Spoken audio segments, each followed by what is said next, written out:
What's going on, my friends? Dr. Bruce here, founder, director, 90-Day Sales Manager, and of course, the Solopreneur Movement Podcast.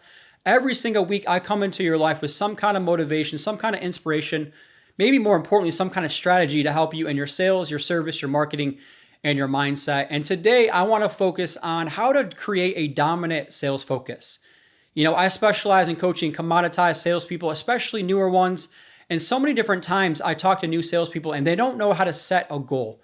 That's a tangible number as measured in 30, 60, 90-day cycles. Obviously, my program is called 90-Day Sales Manager because I truly reset every single day at zero. I have daily accountability, weekly benchmarks, monthly evaluation, and then quarterly deep dive. As we come down into the fourth quarter, I want to help you set a dominant sales focus number. And when it comes to a dominant focus number, you should almost be obsessed. I want to give you permission to be obsessed with this number, to constantly look at it.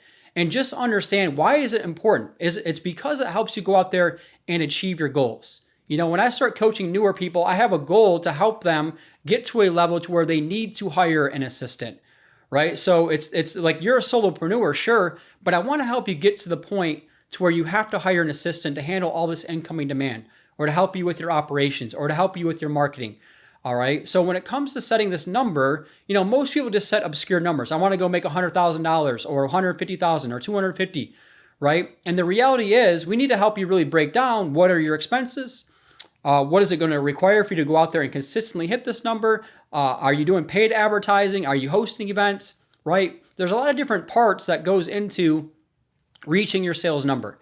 Is it after taxes? Like, this is what I want to make. So there's a lot of different parts of this.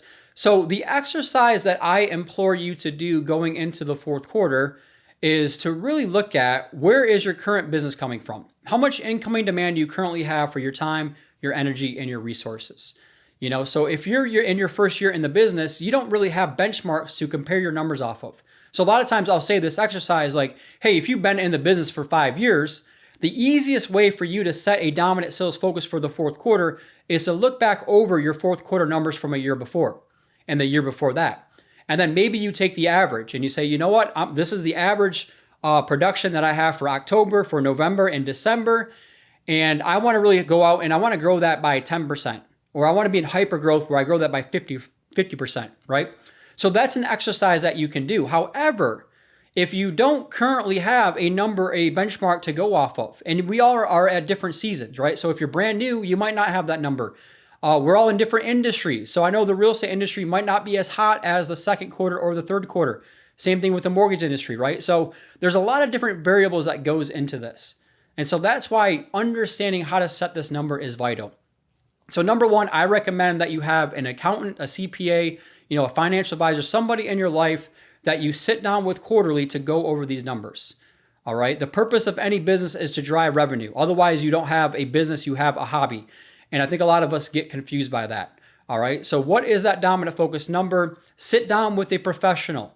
Sit down with a manager. Sit down with somebody who has already gone out there and done this and ask them, what number should I expect to hit in the fourth quarter? What numbers should I expect to hit for October, November, December? Now, there's another big part of this. Is you need to start measuring and tracking your numbers immediately. What I mean by that is how many appointments do you have on your calendar every single month? What is your close ratio? And these numbers really dictate. So let's say, for instance, I want to make a round number. I want to make $100,000. And I'm in the mortgage industry. Let's say I want to make $100,000 next quarter, and I'm in the mortgage industry. And on average, I get $5,000 per sale. Well, if you really want to break this down, then it's 100,000 divided by 5,000. That gets you into how many deals you need to have, right? So let's say that's 20 deals. So I need to have 20 closes in the next quarter for me to go out there and hit that revenue number that I want to hit. And on average, let's say your close ratio, which any salesperson's close ratio is 25%. So what does that really mean then? 1 out of 4 meetings that you have are actually going to turn into new business. So that means if you need to close 10 deals over the next quarter, then you probably need to have 4x that number. So you need to have 40 qualified leads, 40 qualified appointments for you to hit that number. Now, if you're not closing at a 25% close ratio, what does that really mean?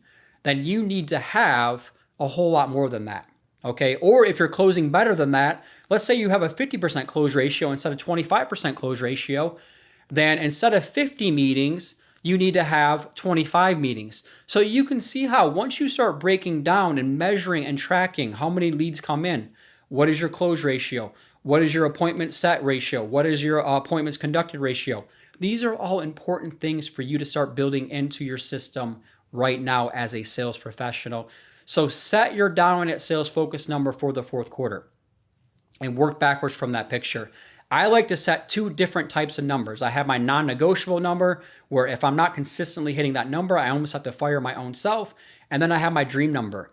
And my dream number is like my stretch number, where I go find what is the largest producing month I ever had, and then let me multiply that out over 3 months in a row. And what would that number be? And if I can go hit that number consistently, now, man, my life is going to change forever. So these are some different exercises that you do, but I do believe it starts by, number one, understanding what a dominant focus is. Work backwards from that picture. Sit down with a CPA or an accountant or a financial advisor and have them be your accountability partner. Because this is one thing that I've learned as a coach. I believe everybody needs a coach in life.